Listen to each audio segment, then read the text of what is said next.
Hello friends, welcome to my channel. টি-20 বিশ্বকাপ শুরুর কয়েক সপ্তাহ আগে দলের কোচ করে আনা হয়েছিল গ্যারি কাস্টেনকে। সেভাবে দলের সঙ্গে বোঝাপড়াও হয়নি তার মাঝে চলতি টি-20 বিশ্বকাপে গ্রুপ পর্ব থেকে বিদায় নিয়েছে পাকিস্তান।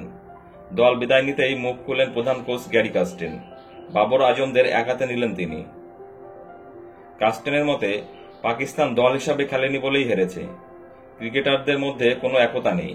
সংবাদ মাধ্যমে তিনি বলেন, পাকিস্তান দল কোনো একতাই নেই, ওরা মুখে একে দল বলে, আদৌ এটা কোনো দলই নয়।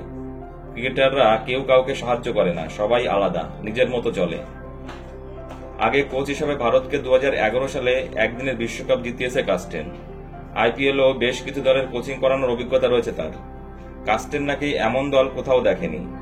দক্ষিণ আফ্রিকার প্রাক্তন ক্রিকেটারের কথায়, আমি অনেক দলের সঙ্গে কাজ করেছি, কিন্তু কোথাও এমন অভিজ্ঞতা হয়নি।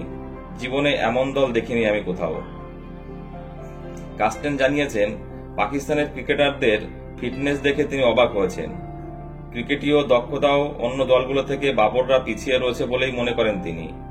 সেই সব কারণেই বিশ্বকাপে গ্রুপ পর্ব থেকে তাদের বিদায় নিতে হয়েছে বলে মত কোচের।